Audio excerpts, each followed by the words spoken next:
irmãos vieram aí identificados e até preparado um grito de guerra para conquistar. É os homens de honra, é? Então vamos dar o grito aí, vamos dar o grito. Cadê o seu grito de guerra aí? Vai, vai, vai, vai, vai, vai, vai, vai.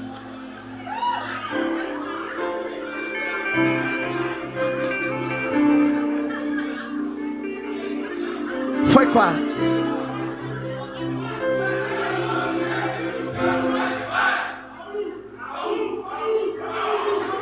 Faz mais um, faz mais um, mais um, mais um, mais um, vai, mais um, mais um, mais um, vai. Mais um, merece, vai, vai, vai, vai. 3 vezes. Ah, 3 vezes então. Chama aí, vai, chama. Em posição, vaso de honra. Vasos de honra, o que você faz?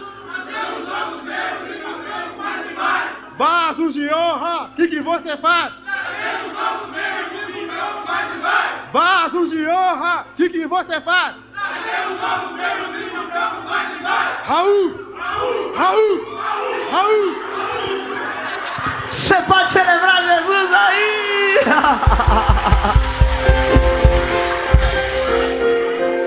Se você ainda não fez o grito de guerra aí da tua célula, prepara ele, porque vai dar tempo de gritar tudo.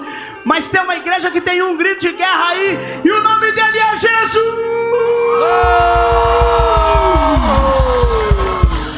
Com muita alegria, satisfação, eu queria receber aqui nessa noite um homem que tem inspirado muito o nosso coração, né? Ali na Central, ano passado eu tive a oportunidade de sentar na mesa com eles. Ele é autor do livro Valores Inegociáveis da Igreja em Célula.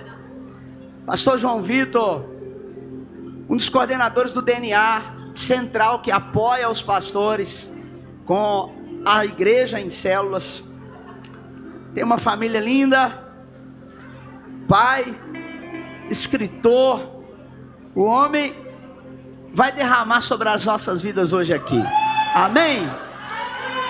Eu acredito, irmãos, que a palavra que será semeada em nós serão como sementes que irão ativar algo que Deus já está plantando no teu coração. Estou com muita alegria e satisfação. Vamos receber o pastor João Vitor aqui, por favor. Você pode celebrar Jesus. Celebra Jesus pela vida do nosso irmão. Obrigado, pastor, por aceitar o convite. Nós estamos muito satisfeitos, honrados com o senhor aqui. O senhor fica à vontade. Nós estamos aqui para receber muito do que Deus colocou já no teu coração. Obrigado. Deus abençoe você, suas posses. Tudo que o senhor tocar seja ampliado pelo nosso Senhor. E tudo que carrega teu nome, teu sobrenome, seja abençoado por Deus. Boa noite. A graça e a paz de Jesus sobre a sua vida, amém? Vocês são muito lindos, viu? Glória a Deus. Glória a Deus pela sua vida. Você pode se assentar, por favor?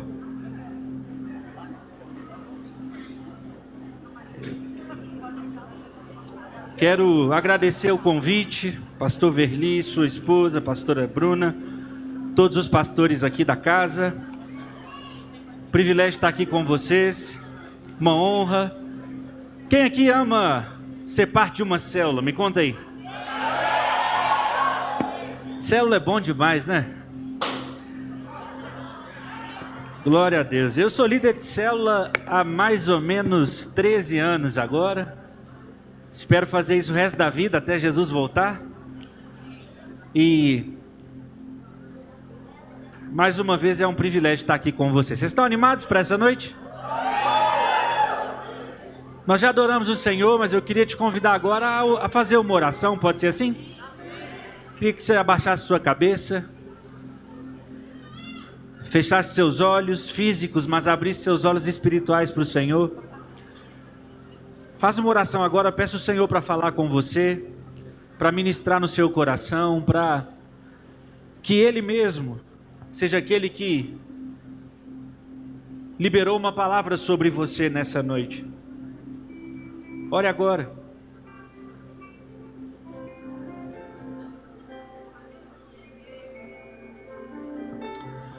Senhor Jesus, nós entregamos a nossa vida ao Senhor. Nós te agradecemos, Deus, por esse dia maravilhoso. Te agradecemos porque hoje cedo o Senhor renovou sobre nós suas misericórdias. Te agradecemos, Deus, porque estamos chegando ao final do dia, vivos, com saúde e desejosos de experimentar mais da sua presença. Eis-nos aqui, Senhor. Fala conosco essa noite. Nós consagramos nossa vida. Nós consagramos cada pequeno grupo dessa igreja. Nós entregamos tudo para o Senhor e dizemos: Senhor, é tudo do Senhor. Nossa vida, nosso tempo, nossos recursos, tudo é teu, Senhor. Tudo é do Senhor.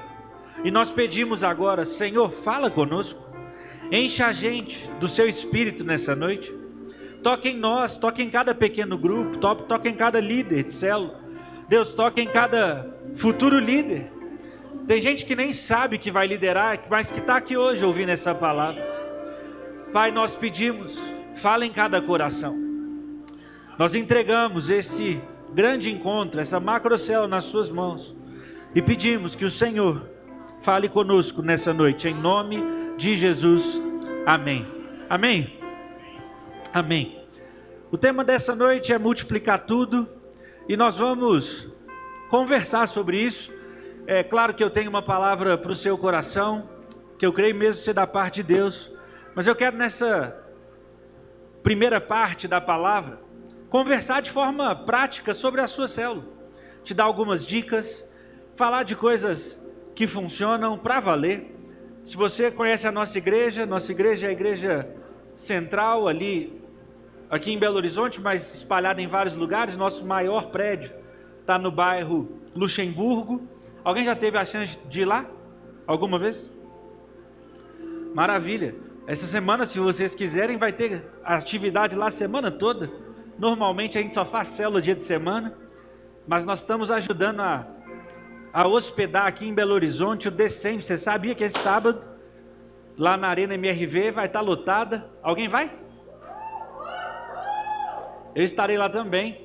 É o Descende, aconteceu em São Paulo há 5 anos atrás, em 2020, um mês antes da pandemia, né? Vai para 6 anos agora, né? 6 anos atrás.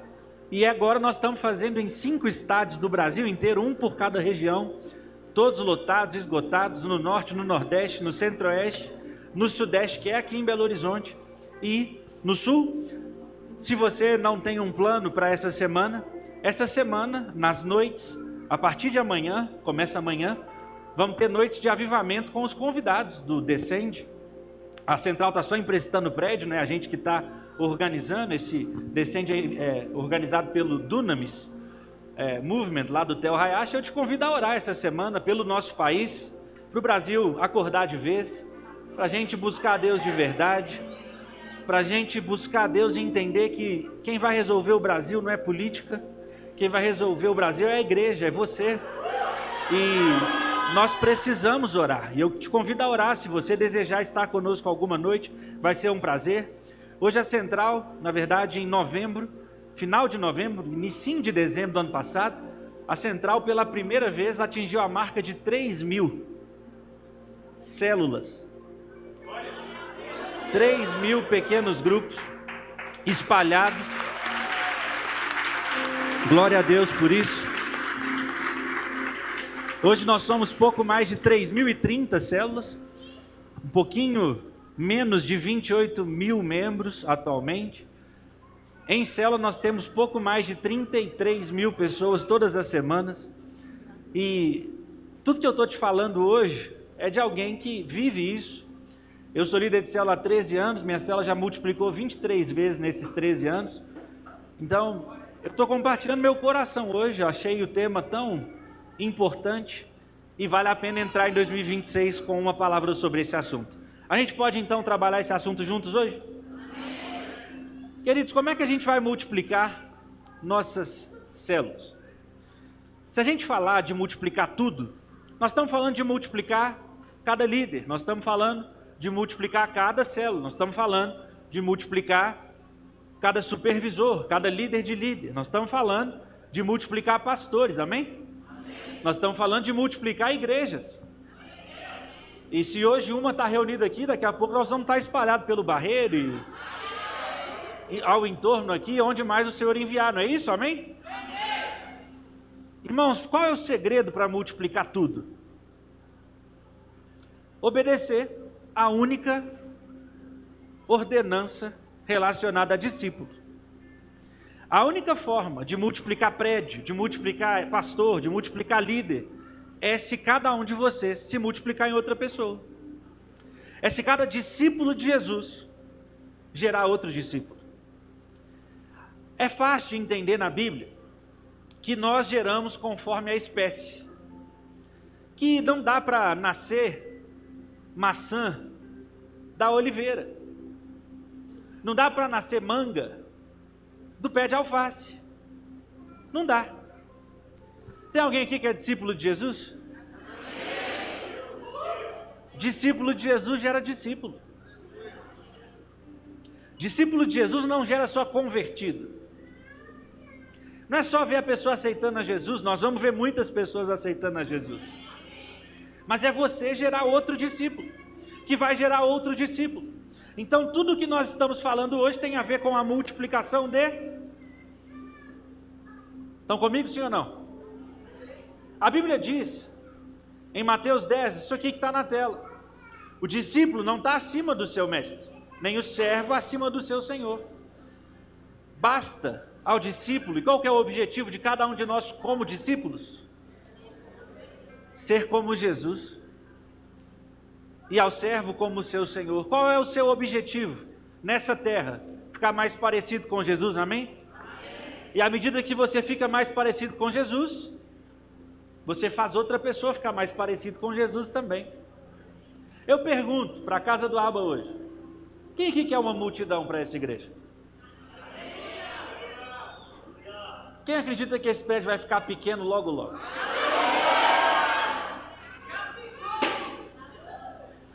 Ainda dá. Vocês estão fazendo quantos cultos? 2 domingos? Até fazer 5 eu não acredito não, dá para usar esse prédio muito ainda. Nós temos uma igreja lá em Chapecó hoje que tem 8 cultos por fim de semana, já pensou?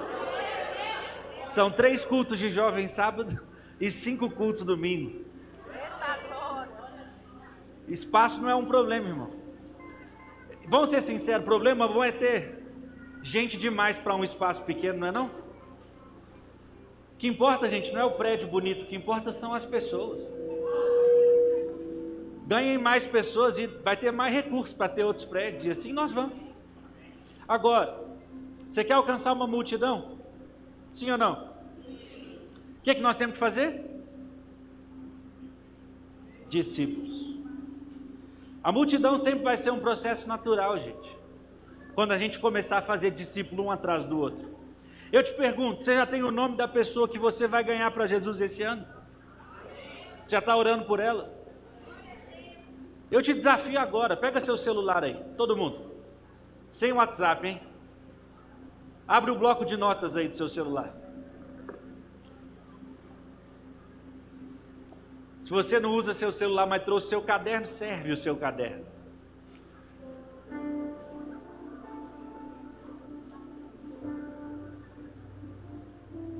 Todo mundo tem aí um papel ou o celular aberto? Eu agora quero que você escreva o nome de 3 não crentes que você quer ganhar para Jesus esse ano. Escreve aí. 3 pessoas, colega de trabalho, familiar, seu vizinho, seu melhor amigo, sua melhor amiga, que ainda não entregou a vida para Jesus. 3 não crentes. Escreve o nome dos 3 aí. Eu te desafio agora, em nome de Jesus, a fazer um voto com Deus, de orar por essas 3 pessoas esse ano, todos os dias. De colocar o nome delas diante do Senhor e pedir: Espírito Santo, me capacita, me enche, me unge, para que eu pregue o Evangelho para essas 3 pessoas, para que eu convide as 3 para irem na minha célula, e que elas aceitem o convite, que entreguem a vida para Jesus lá. Imagina se cada um de nós ganhar pelo menos um para Jesus esse ano. Essa igreja dobra de tamanho esse ano ainda, ela multiplica 100%, basta você ganhar um. Quem sabe Deus não vai te dar 3, 5, 10. Eu declaro mesmo que vai ser o ano com o maior número de batismo da história dessa igreja. Quem vai ser batizado está escrito na sua tela agora, está no seu caderno.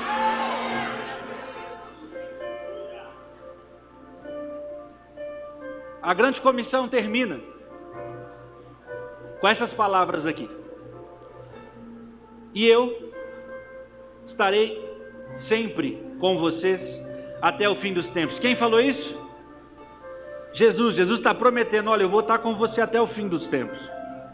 Eu vou estar com cada um de vocês. Mas o "e", você sabe, o "e" ele está no texto como uma conjunção. Ele está ligando essa frase final a todo o texto, a todo o contexto. E eu queria te lembrar de uma coisa. Para fazer discípulo, você tem uma necessidade, sabe qual é? A presença de Jesus com você. É assim que a grande comissão, a ordenança dele, você vai fazer discípulo, termina. Mas ele também está dizendo que eu vou estar com você, se você fizer o que eu estou mandando você fazer. E o que é que ele está mandando você fazer? Ir pelo mundo, fazer discípulos de todas as nações, batizando-os em nome do Pai, do Filho e do Espírito Santo, ensinando-os a obedecer tudo que ele ordenou, e assim ele vai estar com a gente. O que é que isso significa? Jesus está prometendo: olha, você vai se comprometer com essa missão? Você vai comprometer a sua vida com esses nomes que você acabou de escrever aí? Então saiba de uma coisa: Jesus vai com você. Ele vai com você. Mas se a gente for prático para a sua célula, para a sua vida, além da presença de Jesus com a gente, o que nós precisamos para multiplicar tudo? Além da presença dele conosco, o que eu e você, o que nossa célula precisa para multiplicar discípulos de verdade? O que vai acontecer se todo mundo aqui, em cada pequeno grupo, começar a experimentar fazer discípulos? Nós vamos viver o que eu chamo de a lei do próximo nível. Irmãos, eu estou compartilhando hoje uma mensagem do meu livro, que o pastor Verli citou aqui, Valores Inegociáveis da Igreja em Células. Para você ver quão bom vendedor eu sou, eu não trouxe nenhum. Não vim vender livro, vim liberar uma palavra para o seu coração. Então, eu preciso da sua atenção. Vocês estão comigo? O que significa esse conceito? E eu vou te apresentar ele em cor, para ficar bem visual aí na sua cabeça. O conceito do próximo nível tem 6 níveis. E eu preciso que você entenda uma coisa. Tirando a parte branca, que não dá para fazer degradê de branco, só se eu usar seu cinza ou sei lá o quê. Perceba que toda cor começa mais clara e fica mais escura. Faz sentido? Todas elas. Isso tem um propósito. É sinal de que tem um processo de início e um processo de fim. Ok? Estão comigo? Topam entrar nisso aqui para eu explicar para vocês? O que é a região número 1? A parte branca. Basicamente é o mundo. É a região externa. Não crentes que estão fora da igreja. Quem aqui conhece um não crente? Se você não levantou a mão, você é doido. Ou me conta onde você mora, porque não... Todo mundo conhece, certo?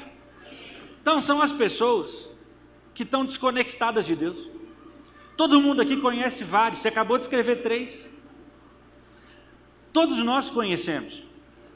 Mas não quer dizer que as pessoas que estão aí por esse mundo passaram do nível 1 para o 2. Qual seria o nível 2? Diga comigo assim: relacionamento. São as pessoas que já têm relacionamento com você, que vieram do mundo. Ah não, pastor, mas a Bíblia diz para a gente não se assentar na roda dos escarnecedores. Eu não posso me assentar com uma pessoa não crente. Irmão, quando a Bíblia diz que você não pode se assentar com os escarnecedores, é claro que é verdade, mas está dizendo para nós que nós não podemos agir da mesma forma que o mundo age. Mas a Bíblia fala que o seu Jesus, o meu Jesus, não veio para quem estava são, ele veio para quem estava doente. A sua Bíblia diz que o seu Jesus, em vez de ficar no meio da igreja, dos crentes o tempo todo, ele mergulhou no mundo sujo e não se corrompeu. O seu papel é sim estar junto do não crente, afinal de contas, é a única forma de ganhá-lo. Mas você vai ter que estar lá sem se corromper. Você vai ter que estar lá sem se sujar. Nós somos, como cristãos, chamados a mergulhar num mundo sujo, amarrado por uma corda, chamada Espírito Santo. E essa corda está conectada à igreja local. Nós saímos daqui enviados para o mundo, amarrados a essa corda, para fazer a diferença e ser sal e luz num mundo caído e perdido. Relacionamento, região azul, são as pessoas que estão vindo lá do branco, lá do clarinho, e vão se conectar a você. Você já tem muitos que estão no seu relacionamento, que vieram do mundo, mas que você ainda não fez passar para o próximo nível. Então, qual é essa região? É a região onde você desenvolve relacionamento. É onde você chama uma pessoa para tomar um café e paga um café, só para falar de futebol. Eu não quero falar disso hoje.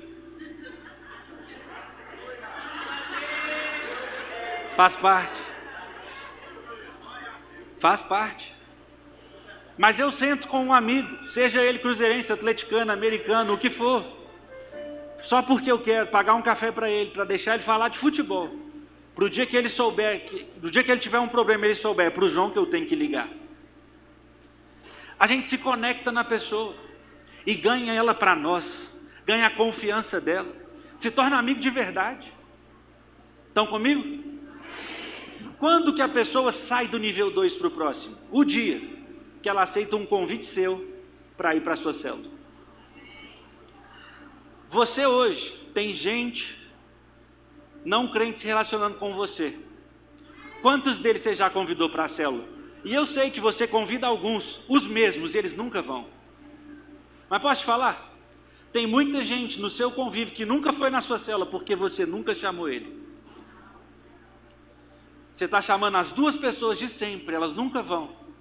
Você chega na célula e fala, ninguém aceita o meu convite, mas você só chama as duas. Posso te desafiar esse ano, chamar gente que você nunca chamou para ir lá na sua célula? Pode ser assim? Não estou falando para você desistir dos outros não, mas chama mais gente. Mas então a região 3 é aquela pessoa que aceitou o seu convite para ir na célula. E posso falar, tem gente que vai da parte clara para a escura na primeira reunião e passa de nível, mas tem gente que vai ficar nessa região meses. Eu tenho um amigo, Pedro, que está na minha célula há 1 ano e meio, e ele continua nessa região. Ele entrou, ele aceitou o convite, toda terça-feira ele está na minha célula, todo domingo ele está na missa. Está ruim para mim? Eu não. A melhor chance de eu ganhar ele continuar indo. Mas ele está na minha célula, mas não foi para o próximo nível. Você entende então que os níveis têm um processo às vezes? Tem gente que você vai se relacionar, mas que não vai aceitar o convite de primeira. Você vai ter que continuar se relacionando. Tem gente que você convida, vai. Tem gente que chega na célula e fica meses. Tem gente que visita e não volta. Mas tem gente que fica e vai para o próximo nível. Qual é o próximo nível? Quem que nós vamos apresentar lá na célula? Jesus. A pessoa sai do nível 3 da sua célula e passa para o próximo no dia que ela aceita Jesus. No dia que ela faz uma oração e entrega a vida dela para Jesus. Você crê que nós vamos viver isso de forma sobrenatural esse ano? Mas você concorda comigo que ganhar para Jesus é o amarelinho ali? Mas vai ficar meio laranja. O que é esse laranja? É o dia que essa pessoa batizar. Você percebe que agora existe um tempo mesmo? Porque no final das contas, a pessoa pode visitar a célula na primeira vez e aceitar Jesus naquela reunião. Ela vai passar rápido do 3 para o 4. Mas no 4, não existe forma de ir muito rápido. Ela vai aceitar Jesus, mas ela tem que agora entrar no processo de consolidação, de ir deixando os pecados, de arrumar o que está errado, de tomar uma decisão, de fazer um compromisso com Deus e com a igreja, e se batizar. No dia que ela se batizar, ela passa de nível. Enquanto tem um lá que já disse que aceitou Jesus, mas não se batizou, não consertou a vida, ele não passou de nível. Estão comigo, sim ou não? Quando que a pessoa passa de nível? Batizou. Quando ela batizou, ela vai para qual fase?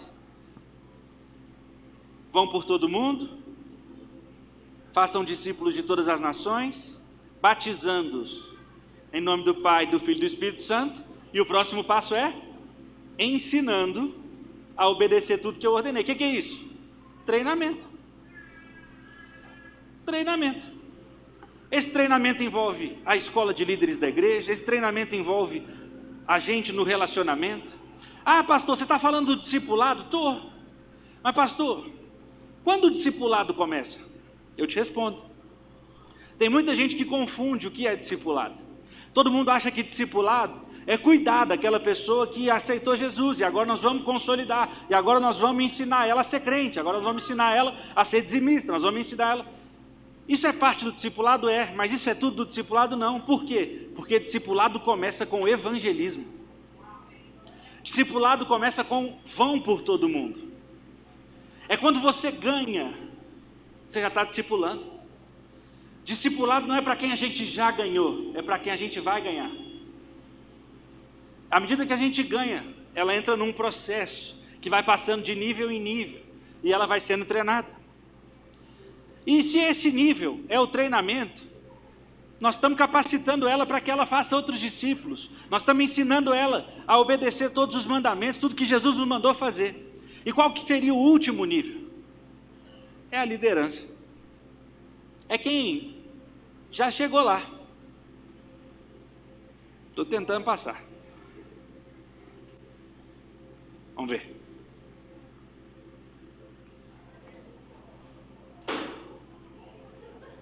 Quer não? Meu irmão, você passa o slide para mim?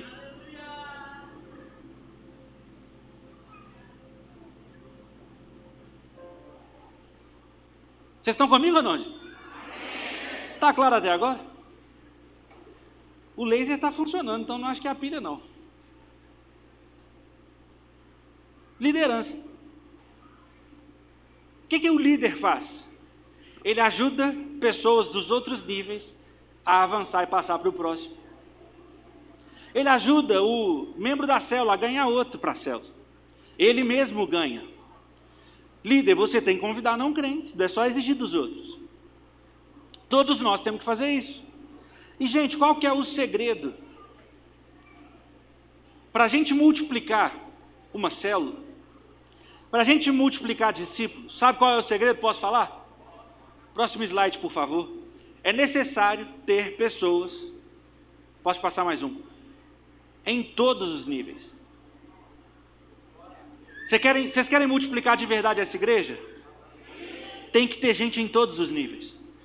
Nada vai adiantar se todo mundo aqui for líder, mas a gente parar de ganhar o não crente. Irmãos, eu tenho que ter não crentes, e pode ter certeza que até Jesus voltar vai ter. Eu tenho que ter essas pessoas conectadas a quem? Você. Todos vocês têm que se relacionar com não crentes. Com qual objetivo? Levá-los para a sua célula. Estão comigo ou não? Se tem pessoas novas chegando na célula, ao mesmo tempo tem que ter gente aceitando a Jesus. Enquanto tem pessoa aceitando a Jesus, tem gente batizando. À medida que alguém está batizando, tem mais pessoas sendo treinadas. E quanto mais pessoas sendo treinadas, mais líderes vão começar a liderar. Faz sentido? Então, gente, qual é o segredo para multiplicar uma célula? Já parou de novo, meu passador. Passa, por favor. Para a gente, então, ter multiplicação de células. O que impede, gente? O que atrapalha uma multiplicação? Por que sua célula às vezes não multiplica? Porque está faltando gente em algum dos níveis. E aí, líder, membro de uma célula, pensa aí na sua célula. Qual é o seu problema hoje? Qual é a dificuldade de vocês hoje? O que está faltando? Qual tem sido o seu gargalo? Olha para a imagem aí. Não, a gente tem muito membro da igreja, muita gente sendo treinada, tem muita gente aqui, mas tem poucos que querem dar o próximo passo. Ah, mas aqui tem muito crente, mas tem meses que eu não vejo uma decisão para Jesus na célula. Ah, na nossa célula está chegando muita gente nova, mas ninguém quer liderar. Aonde estiver o seu problema, deixa eu te dizer, é o foco do seu pequeno grupo, nos próximos 2 meses. Nós vamos resolver esse problema. Por quê? Porque células que têm pessoas em todos os níveis multiplicam todos os anos. Estão comigo, sim ou não? Então, como que a gente multiplica uma célula? A gente tenta gerar o que nós chamamos de 5 requisitos da multiplicação. Quais são? Toda célula está trabalhando para aumentar a presença de Deus, amém? Toda célula tem um alvo, tem uma data de multiplicação. Qual é a data de multiplicação da sua célula esse ano? Se você não sabe, essa semana, agora você já pode decidir. Porque é pela fé, viu, gente? Não é só como que você está vendo, não. A sua célula é uma flecha, amém? Qual é o alvo da flecha? Não existe lançar uma flecha sem alvo. Estabelece a data. Busque a Deus. Convide as pessoas. E viva o milagre. Afinal de contas, multiplicação sempre é milagre. Quem são os novos líderes que estão sendo formados na sua célula? Tem algum líder em treinamento aí oficialmente já? Eu esperava que todo mundo levantasse a mão. Por que você não levantou a mão? Você não está sendo formado para liderar, não, irmão? Você só não sabe disso ainda, né? Eu atualmente tenho 4 líderes de treinamento. 2 sabem disso. Nós temos que ganhar novas pessoas, amém? Amém? E nós vamos ver novos anfitriões sendo formados. Queridos, eu tenho que fazer uma pergunta sincera hoje. Numa macrocélula como essa, o que vocês acham que está em jogo aqui hoje? Por que nós estamos aqui? Vocês passam um slide para mim? O que está em jogo hoje? Por que vocês estão aqui numa segunda-feira, numa semana de chuva, com tanta coisa acontecendo? Pergunta para quem está do seu lado, qual que é o motivo da gente estar aqui hoje? E agora responde para quem te perguntou, claro, vai lá.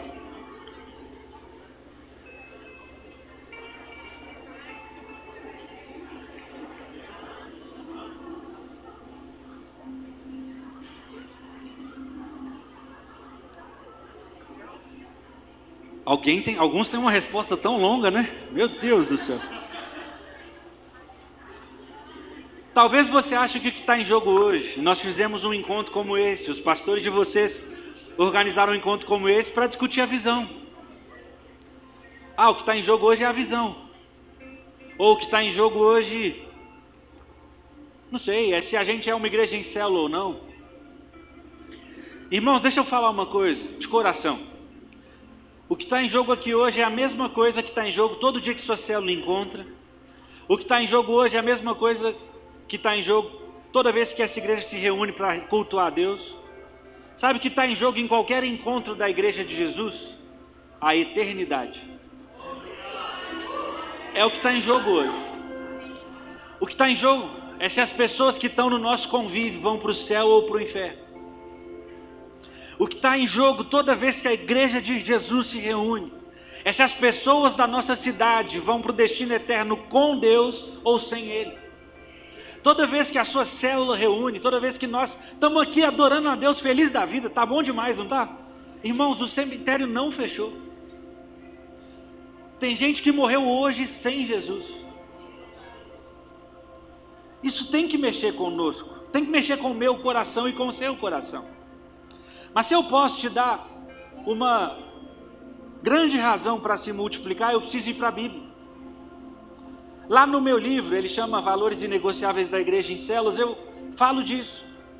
Lá são 5 valores inegociáveis explorados nos capítulos. Os capítulos principais, ou os valores, estão aqui na tela, você pode tirar uma foto se você quiser.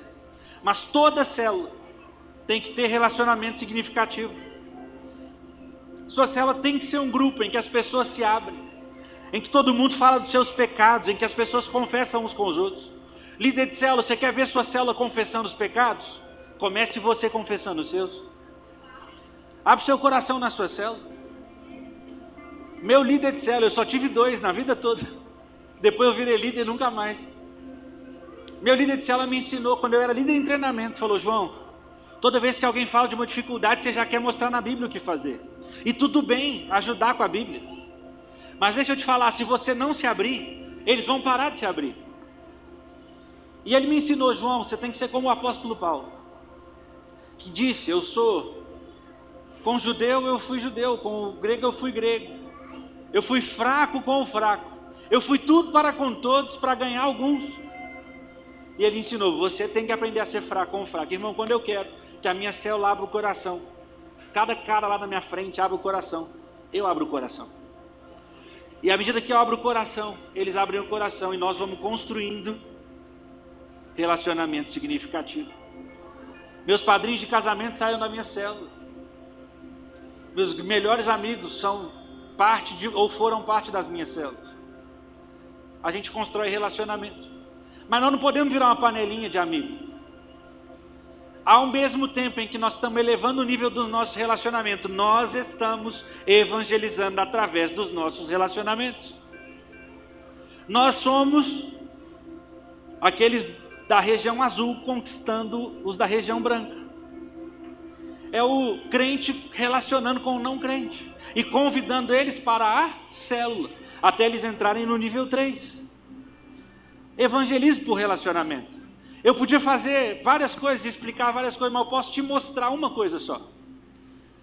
Quem aqui entregou a sua vida para Jesus lendo a Bíblia sozinho? Alguém? Fique em pé, por favor, se alguém fez isso. Você começou a ler a Bíblia, entregou a vida para Jesus. Hoje ninguém.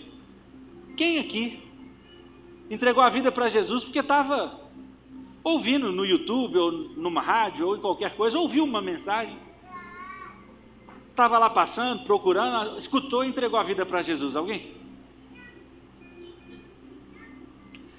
Vamos matar logo isso aqui. Quem aqui entregou a vida para Jesus porque ou um familiar seu, ou um amigo seu apresentou Jesus para você? Fique em pé, por favor.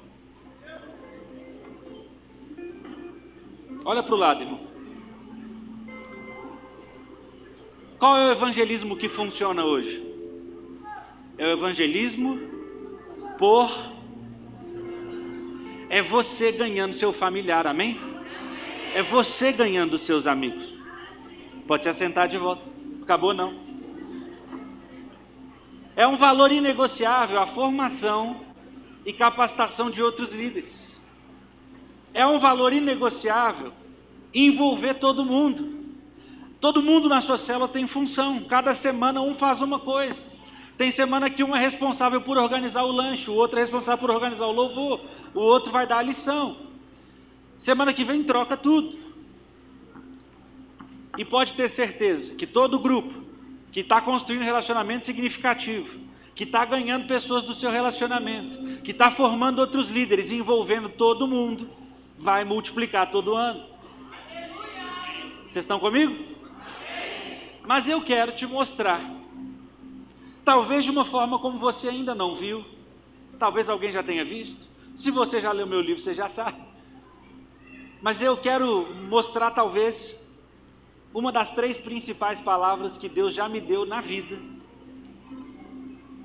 e que nesse caso é sobre multiplicação. A gente pode ir para a Bíblia agora?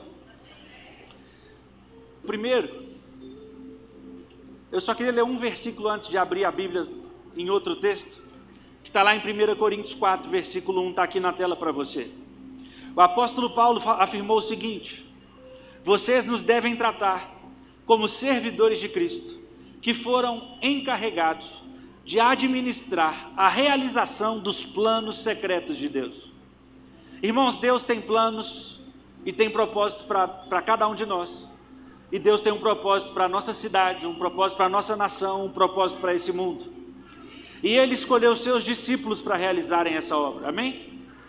você está responsável por um plano secreto de Deus. Mas como assim? Deus está escondendo a missão? Não.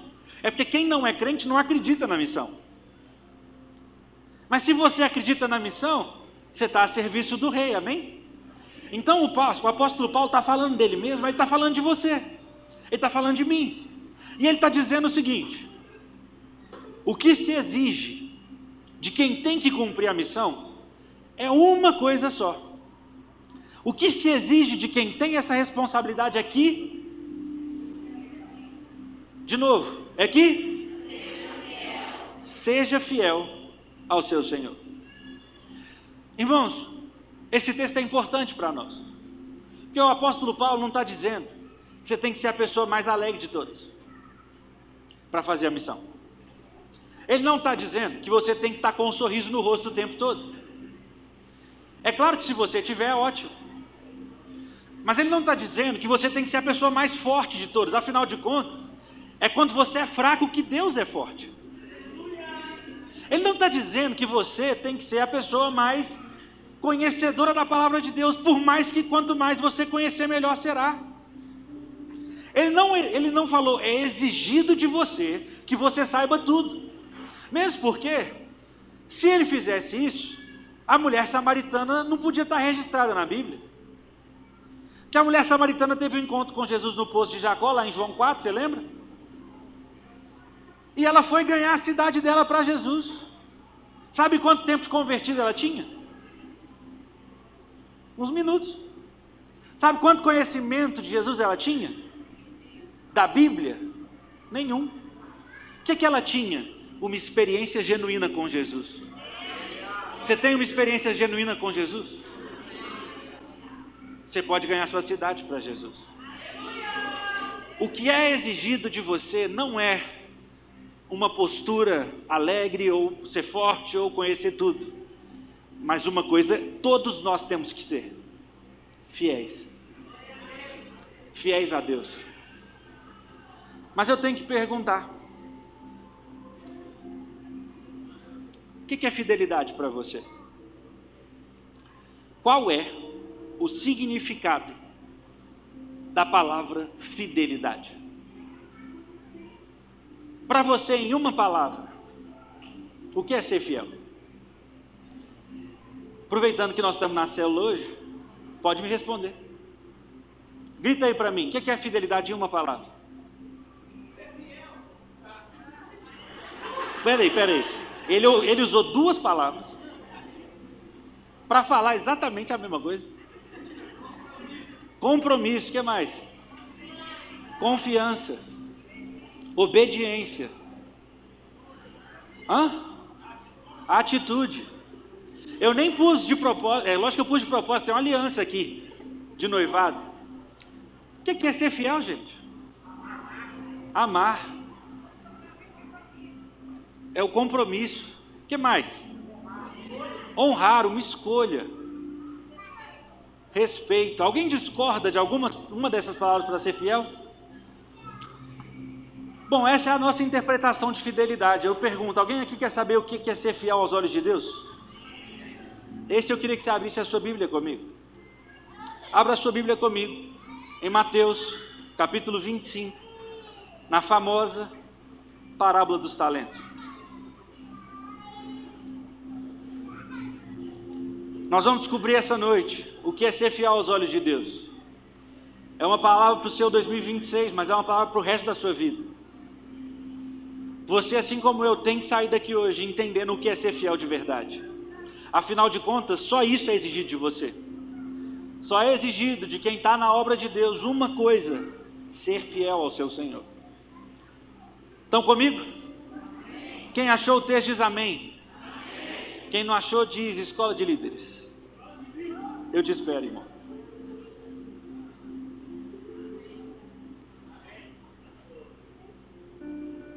Nós vamos ler pausado, pode ser? Eu vou lendo e explicando. Mas eu literalmente estou te pregando uma mensagem bíblica. O texto vai se auto-explicar.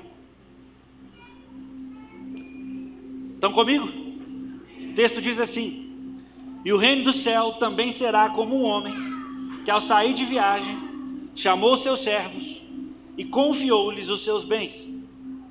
A um deu 5 talentos, a outro 2 e a outro 1, a cada um de acordo com a sua capacidade.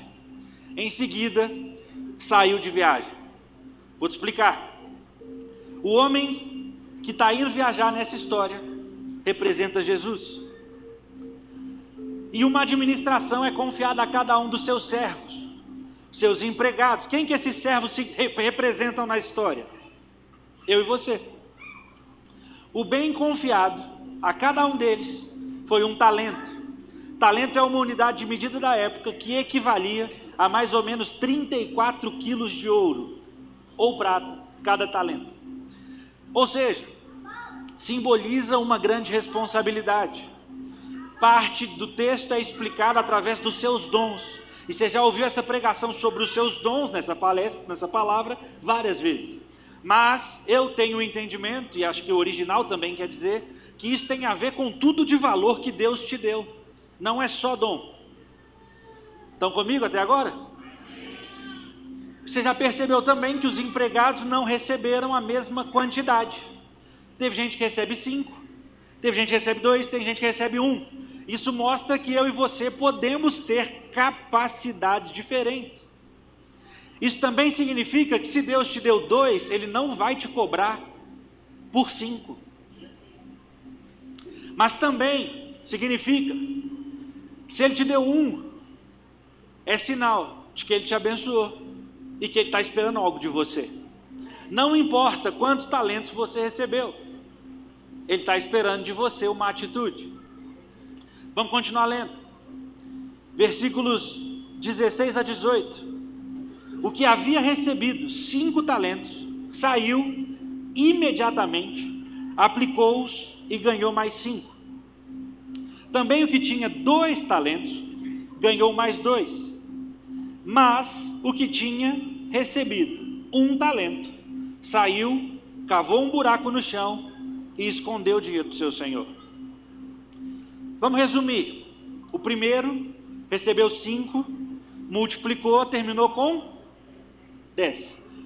O segundo recebeu 2, multiplicou, terminou com 4.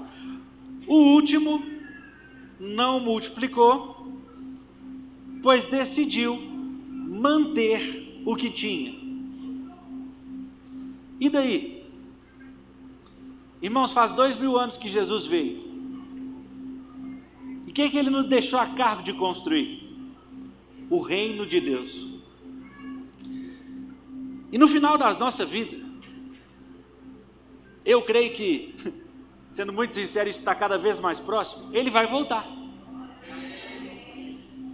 E assim, é verdade que vai ter uma festa para os que são dele. Eu vou estar lá, irmão, nessa festa. Eu creio que você vai também. Mas você concorda, se você crê na volta de Jesus e você crê que vai ter uma festa, você crê que entre as duas coisas tem um tribunal. E vai ter uma prestação de contas. E basicamente a pergunta é, no dia do seu julgamento do meu, o que você fez com tudo que eu te dei? Seja 5, seja 2, seja 1, o que você fez com o que eu te dei? E é isso que vai acontecer no texto daqui para frente, porque agora Jesus vai voltar. Irmãos, eu posso fazer uma pausa aqui, já que eu estou pregando, para te fazer um ensino poderoso aqui, rapidinho?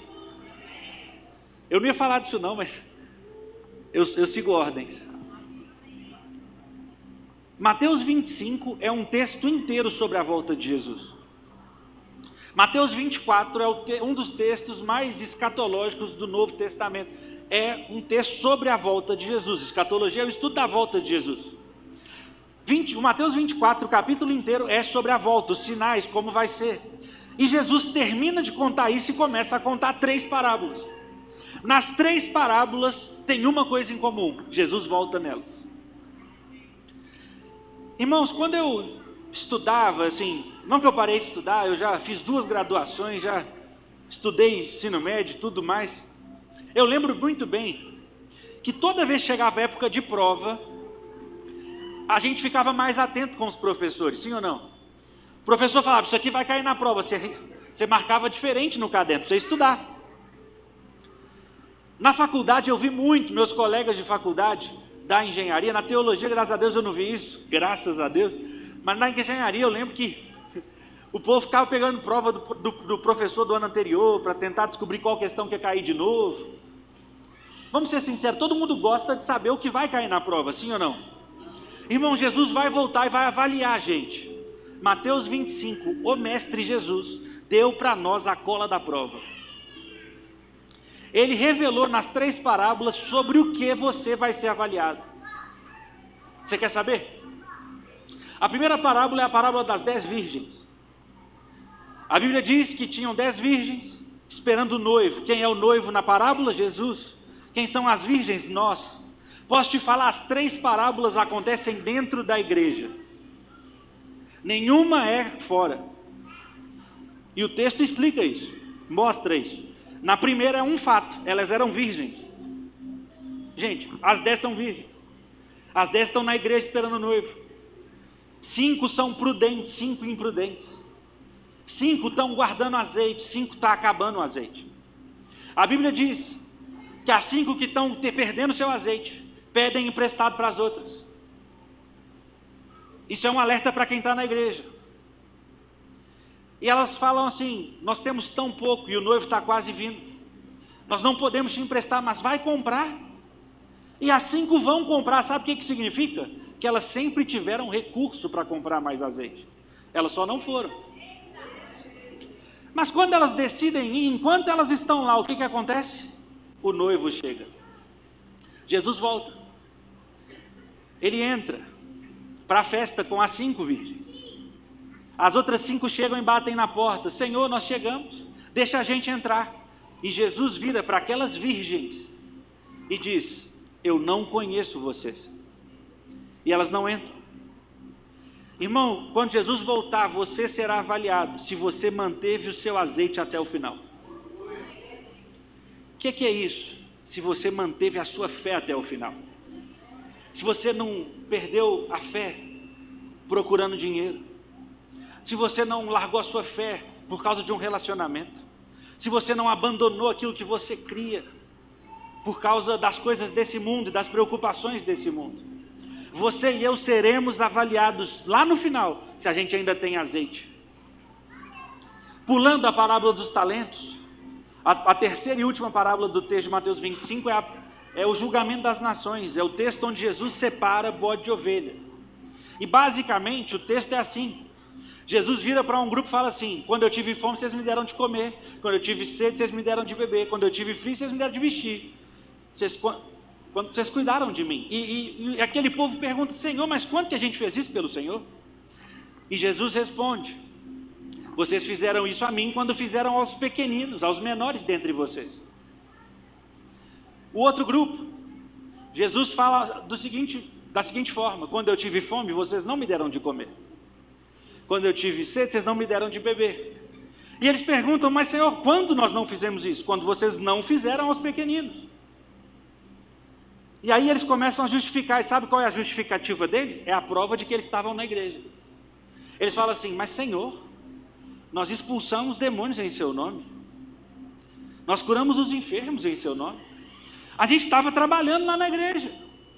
E Jesus vai responder para eles o quê? Saiam de perto de mim, porque eu não conheço vocês. Eu e vocês seremos avaliados ao final da nossa vida, se nós amamos as pessoas ou não. Se nós cuidamos dos necessitados ao nosso redor ou não. Irmão, é a cola da prova. A primeira é, você guardou seu azeite até o final ou não? Sua fé até o final ou não? A terceira é, você amou de verdade as pessoas? Ou você ficou na igreja, fazendo tudo em nome de Jesus, mas não ajudou quem precisava? Não amou quem precisava, não fez a diferença lá fora? Você foi luz no meio da luz, mas não foi luz no meio das trevas? Você vai ser avaliado e eu também. A do meio. Mateus 25, do 14 em diante, é a parábola dos talentos. Qual é a avaliação? É se você foi fiel ou não. Porque quando Jesus volta, e agora eu queria que você olhasse para o texto de novo, no versículo 19 ao 21 diz assim, depois de muito tempo, e nós estamos tendo tempo, o Senhor daqueles servos voltou e acertou conta com eles.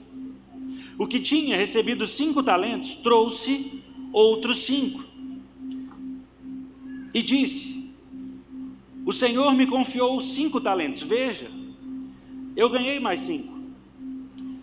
O Senhor respondeu o quê? Muito bem, servo bom e fiel. Você foi fiel no pouco, eu porei sobre o muito. Veja e participe da alegria do seu Senhor. Gente, a Bíblia falou que esse cara teve um compromisso, que esse cara era obediente, que esse cara... A Bíblia usou qualquer uma das palavras que nós usamos para descrever fidelidade, contando a história desse homem. Não, ela contou muito pouco sobre esse homem. Ela diz que esse homem recebeu 5 talentos do Senhor, e que quando o Senhor foi embora, ele imediatamente foi fazer a missão dele, multiplicou e terminou com 10. Como resultado do que ele fez, ele ouviu de Jesus: muito bem, servo bom e fiel. Sabe o que isso significa? Que talvez nunca ficou tão claro para você, irmão. É que Jesus... Deixa a minha apresentação rapidinho. Vai lá, eu espero. Isso tem que estar claro para você. Vai devagar agora. Isso. O seu Jesus, o meu Jesus, atribuiu fidelidade diretamente à multiplicação. Você quer ser fiel a Jesus? Você tem que multiplicar o que Ele te deu. A avaliação da questão 2 da prova é: você multiplicou o que Deus te deu, ou você escolheu manter o que Deus te deu? Não é só sobre o seu dom, irmão. Jesus te deu salvação? Você tem que multiplicar para outras pessoas. Jesus te deu recursos? Você tem que abençoar as outras pessoas. Nada do que o Senhor te deu, Ele deu só para você. Se você está envolvido com a obra de Deus, uma coisa é exigida de você: fidelidade. E fidelidade aos olhos de Deus é multiplicação. Não importa quantos talentos você recebeu. Porque se eu continuar lendo o texto, no versículo 22 e 23 vai ser o de 2 talentos. E o de 2 talentos vai chegar: Senhor, o Senhor me deu 2. Veja, eu tenho mais 2. E sabe o que ele ouviu de resposta? As mesmas palavras dos de 5. Palavra por palavra. Muito bem, servo bom e fiel. Porque você foi fiel no pouco, eu vou te colocar sobre o muito. Venha e participe da alegria do seu Senhor. Não tem a ver com quantos talentos você recebeu. O que importa no final é: você vai devolver multiplicado ou igualzinho recebeu? De novo, está tudo acontecendo dentro da igreja, nas 3 parábolas. A prova disso nessa parábola é que quando Jesus volta, Ele não teve que sair procurando ninguém, não teve ovelha perdida. Aonde Ele deu o talento, Ele voltou e estavam os 3 lá. Mas diferente do de 5 ou de 2 talentos, veio de 1 talento. Por fim, veio o que tinha recebido 1 talento e disse: eu sabia que o Senhor é um homem severo, que colhe onde não plantou e junta onde não semeou. Por isso eu tive medo. Saí e escondi o seu talento no chão. Veja, aqui está o que pertence ao Senhor. Irmãos, esse homem não multiplicou. Ele manteve o que foi confiado a ele. Além disso, ele revela aqui no texto o porquê, o motivo dele não ter multiplicado. Qual é o motivo? Ele não conhecia o caráter de Deus. Ele ouvia Deus de forma incorreta. Irmãos, uma das principais pedras de tropeço para você não frutificar é você não conhecer a natureza de Deus. Quando eu e você percebemos Deus incorretamente, isso nutre o que está por trás de não multiplicar, que é medo. Irmãos, deixa eu te dizer, medo, timidez ou intimidação tem poder para apagar os dons genuínos de Deus na sua vida. E o resultado é esse homem, que o tempo todo dizia que era tímido, que o tempo todo dizia: eu tenho medo de fazer, eu tenho medo de liderar, eu tenho medo de fazer o que o Senhor me mandou, eu não me sinto à vontade para isso. Ele não ouviu de Deus: muito bem, servo bom e fiel. Ao contrário, ele ouviu: servo mau e negligente. Eu preciso te explicar teologicamente o que é a palavra mal e o que é a palavra negligente usada por Jesus. Como a palavra mal é muito dura, eu vou começar pela menos dura. Ok? Não que, assim, vocês vão ver o nível dessa e já vão pensar como é que vai ser a próxima. Mas, irmãos, a palavra grega para negligente é okineros. Estão comigo ainda? O que significa okineros? Atrasado, lento, devagar, indolente. Em uma frase, é pertinente a retroceder ou hesitar de engajar em algo valioso, possivelmente implicando em falta de ambição. Essa é a menos pior. Isso significa, irmão, que se você tiver medo, você vai hesitar, vai evitar de se engajar numa atividade que deve e pode ser feita. Deixa eu te dizer, essa igreja vai cumprir a grande comissão. Mas se você tiver medo, você pode estar aqui e não cumprir. Irmãos, todos os cenários se aplicam a essa palavra grega, okineros aí. E aqui eu posso te perguntar, alguém aqui já sentiu, não precisa levantar a mão, o impulso de fazer uma coisa diferente, de ter uma atitude diferente, de terminar um culto e falar, agora eu abandono esse pecado, e agora eu vou fazer isso aqui diferente. Mas passou um tempo e você foi demorando, hesitando, e nunca fez. Foi exatamente o que esse servo fez. Irmão, deixa eu te falar, para aqueles aqui que têm hoje seu talento enterrado, você sabe onde você enterrou. Mas se você não decidir ir lá desenterrar e multiplicar, você vai continuar esperando. E hesitando. Hesitando. Mas a Bíblia diz que no abrir e fechar de olhos, Jesus volta. E Ele vai avaliar você, se você multiplicou ou não. Irmãos, quando eu olho para o texto, a coisa piora quando a gente chega na segunda palavra. A segunda palavra é poneros. E a segunda palavra significa algo muito simples. A palavra mal do texto significa aquele que possui uma falha séria e torna, consequentemente, inútil. Jesus, não sou eu, não joga pedra em mim. Jesus afirmou que quem não multiplica é inútil e está hesitando de se envolver com algo que pode e deve ser feito.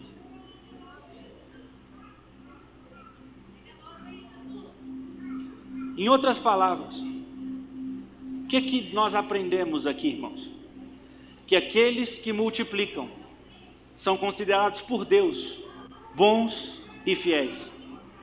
Aqueles que simplesmente mantêm o que receberam, possuem uma falha séria, são inúteis e preguiçosos. Eu só estou lendo o texto para você, irmão, não é nem interpretação. Eu preciso te perguntar, será que a nossa visão de fidelidade chegou até hoje incompleta? Será que até hoje a gente mediu fidelidade apenas por confiabilidade, sem levar em conta multiplicação? Constância sem expansão? Consistência sem duplicação? Irmãos, não se esqueçam, o primeiro mandamento da história da humanidade de Deus para o homem foi: sejam férteis e multipliquem-se. É a primeira vez que Ele dirige a palavra a você na história da humanidade. E Ele falou: eu preciso de um povo que é fértil e que se multiplica. Irmãos, tudo que Deus entregou para você, Ele está esperando que você devolva multiplicado. Tudo. Por favor, nessa noite nós temos que acabar com a ideia de que Deus é politicamente correto. Irmãos, Deus não é politicamente correto, eu estou acabando. Mas deixa eu te explicar. Tem gente achando que Jesus, quando voltar, vai agir como um Deus politicamente correto. Se Ele fosse, lógico que Ele não é, um Deus politicamente correto, primeiro, eles não teriam recebido talentos em quantidades diferentes. Não teria sido 5, 2 e 1, teria sido 3, 3 e 3. E se o primeiro multiplica, ele recebeu 3, ele ia terminar a história com quantos? 6. O segundo multiplica, ele recebeu 3, ele terminaria com quantos? 6. E o terceiro que não multiplica, teria recebido 3, ia terminar com 3. Tem gente achando que quando Jesus voltar, ele vai olhar e falar: ah, que bonitinho você multiplicou. Ah, que bonitinho você também multiplicou, meu filho, você não multiplicou? E ele vai falar assim: aquele tem 6, esse tem 6, esse tem 3, me dá um do seu aqui. Fica com 5 aí. O segundo, me dá outro também, fica com 5 aí. Entrega para esse e vai todo mundo terminar com 5. Tem gente achando que Jesus vai fazer isso. Deixa eu te dizer, quando Jesus voltou, e ele vai voltar, e vai ser igualzinho, ele avaliou quem multiplicou. Sabe o que não multiplicou? Ele não pegou dos outros e repartiu. Ele tomou o talento desse, entregou para o que tinha 10. E esse foi lançado no fogo. Nossa, que texto, é o que está escrito, irmão. Ah, mas ele ficou na igreja. Ah, mas as virgens ficaram na igreja. Ah, mas os outros expulsaram o demônio no nome de Jesus. E todos ouviram: saiam de perto de mim, porque eu não conheço vocês. Irmãos, nós temos que vencer a ideia de que Deus é politicamente correto. Eu quero mesmo liberar uma palavra sobre vocês. De que eu sei que todo mundo que está aqui quer mais de Deus. Todo mundo que está aqui quer vivenciar novas experiências com Deus. Todo mundo quer ter mais bênçãos de Deus em várias áreas da vida. Irmãos, é claro que a Bíblia garante isso para nós. Mas ela garante isso, sabe para quem? Para quem é fiel. E o que é fidelidade aos olhos de Deus? Multiplicação. A Bíblia diz no versículo 29, pois a quem tem, dentro do contexto, a quem multiplica, mais será dado, e terá em grande quantidade. Você quer mais de Deus? Multiplica o que você já recebeu. Começa a multiplicar tudo que Deus já te entregou, e Ele não vai parar de abrir os céus e derramar mais e mais e mais sobre a sua vida, porque Ele quer que a gente tenha mais. A quem multiplica, mais será dado e terá em grande quantidade. Mas a quem não tem, ou pelo contexto, a quem mantém, até o que tem, será tirado. Irmãos, não se engane. Deus deseja que a gente tenha abundância.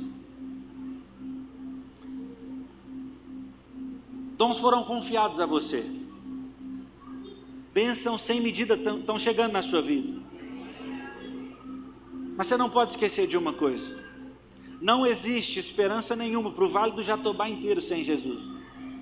Não existe esperança para a sua família sem Jesus. Não existe esperança para os seus colegas de trabalho sem Jesus. Não existe esperança para os seus colegas de colégio, faculdade sem Jesus. Irmãos, não há esperança para o pecador fora do Evangelho. Não há salvação fora de Cristo. Só existe o tempo chamado hoje para você e eu pregarmos o Evangelho. Nós só temos hoje para alcançar nossa geração. Enquanto os filhos do reino dormem, o inimigo está semeando joio no nosso meio. Enquanto a igreja fica calada, o diabo não está parado, ele continua trabalhando. Está na hora, irmãos, de nós nos levantarmos como um exército embandeirado. Nós vamos cumprir nossa missão sem preguiça, sem tardança, sem esperar mais um pouco, sem hesitação. Enquanto é dia, eu e você precisamos realizar a obra de Deus. A noite se aproxima quando ninguém vai poder trabalhar. Irmãos, o dia que o Senhor Jesus me revelou essa palavra, lendo a Bíblia, estudando, e eu entendi que ser fiel para Deus é multiplicação, a minha vida mudou. E eu fiz um voto com Deus. E eu quero te convidar a ficar de pé agora, e eu quero te dar a chance de fazer o mesmo voto que eu fiz. Nós estamos numa noite falando sobre multiplicar tudo. E eu creio que o que Deus tem para essa igreja envolve multiplicar tudo. Envolve multiplicar igrejas, outros prédios. Envolve multiplicar novos pastores. Envolve multiplicar novos supervisores, novos líderes. Envolve multiplicar tudo. Mas lembra, tudo começa com você multiplicando em outro. Tudo começa com a multiplicação de discípulos. Tudo que eu estou falando gira em torno dessa mesma ideia. Mas quando eu entendi que multiplicação, na verdade, aos olhos de Deus, é ser fiel a Ele, eu fiz um voto. Qual voto, pastor, você fez? Eu fiz um voto, meus irmãos, de quando eu chegar no final da minha vida, eu quero ter vivido uma vida nessa terra, seja porque eu morri, seja porque Jesus voltou, mas eu quero um dia estar diante de Jesus, olhar nos olhos dele, ver um sorriso dele na minha direção. Irmãos, tudo que eu quero é ouvir da boca dele: muito bem, servo bom e fiel. Porque você foi fiel no pouco, eu vou te colocar sobre o muito. Venha e participe da alegria do seu Senhor. Irmão, eu tenho um voto com Deus, de que eu vou dar a minha vida para multiplicar tudo que Ele me der. Isso fala de tudo. Fala de eu continuar multiplicando salvação, fala de eu continuar multiplicando outros líderes, fala de eu continuar multiplicando outras células, fala de eu continuar, no meu caso, multiplicando a minha vida para derramar sobre o Brasil e várias partes do mundo essa visão. Irmão, tem gente que olha para mim e fala: não, mas você viaja tanto, deve ser tão legal. Irmão, você não sabe o custo que tem. Ficar longe da minha família várias vezes, ficar longe das minhas filhas. Eu tenho uma filha de 3 anos, a minha segunda filha chega agora em março. Eu sei o quanto me custa, mas eu continuo me sacrificando. Por quê? Porque eu fiz um voto com Deus.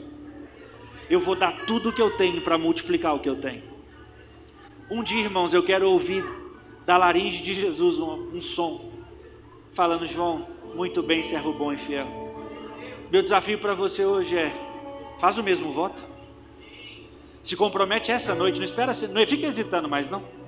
Não espera a semana que vem, daqui a pouco eu faço, não, eu tenho que resolver. Não, irmão, hoje, irmã, essa noite, faz um voto com Deus de eu vou dar tudo por Ele, de que eu vou me multiplicar em tudo, e vou multiplicar tudo que Ele me deu, porque eu também quero ouvir da boca dele: muito bem, servo bom e fiel, muito bem, serva boa e fiel, porque você foi fiel no pouco, eu vou te colocar sobre o muito. Venha e participe da alegria do seu Senhor. Irmão, não se engane, no final da sua vida, você será avaliado se você manteve a sua fé até o final. Você vai ser avaliado se você multiplicou o que foi te dado ou não, e você vai ser avaliado se você amou ou não as pessoas. Eu quero ser avaliado e aprovado, você também quer, eu sei disso, mas faz um voto com Deus hoje. Deixa as desculpas hoje aqui nesse prédio, joga elas fora. Mas eu sou tímido. Irmão, Moisés era gago. Desculpa todo mundo tem. Eu também tenho minhas limitações, mas na mão dele eu posso, tudo posso naquele que me fortalece. Você pode tudo. Você pode fazer qualquer coisa. Mas eu tenho essa limitação. Deus quer te usar assim mesmo. Pode ser um talento só, você tem capacidade para multiplicar em mais um. Você não vai ser cobrado de forma irresponsável por Deus de mais do que Ele te deu. Mas se recebeu 1, você pode entregar 2. Se recebeu 2, você pode entregar 4. Se recebeu 5, você pode entregar 10. Se recebeu 50, você pode entregar 100. Você pode multiplicar tudo o que Deus te deu. Eu quero que você feche seus olhos agora e faça a sua oração, o seu voto. Você e Deus agora.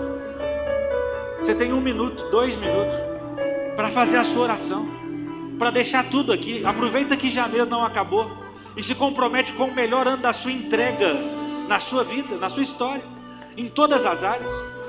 Mas saiba que daqui é outro nível ano que vem, e outro nível depois. Nós vamos continuar dando tudo e tudo e tudo, e Deus vai continuar dando mais e mais e mais, porque a quem multiplica, mais vai ser dado, e será dado em grande quantidade. Deus tem muito para te abençoar, mas tem a ver com você entregar tudo hoje também, entregar tudo esse ano, e correr atrás desses 3 que você tem que ganhar para Jesus, e dar tudo, tudo. Em nome de Jesus, faça seu voto agora.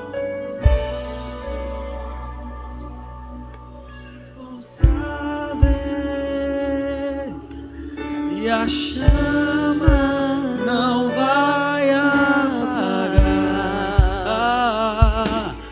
Nos tornamos responsáveis. E a chama não vai apagar.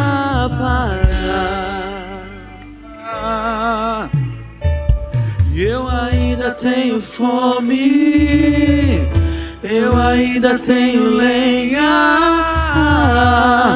Pode vir queimar, pode vir queimar. Eu ainda tenho fome, eu ainda tenho lenha. Pode vir queimar, pode vir queimar. Nos tornamos responsáveis e a chama não vai apagar. Nos tornamos responsáveis e a chama não vai apagar. Senhor Jesus, nós entregamos nossas vidas nas suas mãos. E nessa noite, Deus, nós escolhemos fazer um voto com o Senhor. A Bíblia diz que se nós fizermos um voto e não cumprirmos, é melhor não fazer. Então, Deus, olhando para os nossos corações, o Senhor está vendo os nossos corações. E eu sei que tem corações essa noite fazendo um voto com o Senhor. Deus, o nosso voto é darmos tudo o que temos em todas as áreas para nos multiplicarmos e sermos encontrados fiéis aos seus olhos. Encontra aqui na casa do Abba, Deus, um povo fiel com a missão, um povo fiel com seus recursos, um povo fiel em todas as áreas, Deus. Que tudo que o Senhor já nos deu, nós possamos devolver para o Senhor multiplicado. Eu declaro mesmo, Deus, um novo tempo de um povo comprometido contigo. E eu declaro também, Deus, uma colheita sobrenatural, uma grande quantidade de batismos esse ano e nos próximos anos, uma multiplicação impressionante de discípulos, uma multiplicação de líderes, uma multiplicação em todos os níveis. Encontre em nós um povo fiel, Deus, e que ao final da nossa vida, todos nós, ao encontrarmos com o Senhor, possamos escutar da sua boca, Senhor: muito bem, servo bom e fiel. Muito bem, serva boa e fiel, porque foram fiéis no pouco, eu hoje coloco você sobre o muito. Venham e participem da alegria do seu Senhor. Que a gente possa, Deus, ser digno de ouvir do Senhor essas palavras. Abençoa essa igreja, os pastores dessa casa. Multiplica tudo que eles estão fazendo, Deus, e que eles possam viver a verdade de que aqueles que têm, mais será dado, e terão em grande quantidade. Deus, encontra aqui um povo que multiplica, que é fiel e que fará uma diferença extraordinária nesse bairro, nessa cidade e nessa geração. É a nossa oração em nome de Jesus.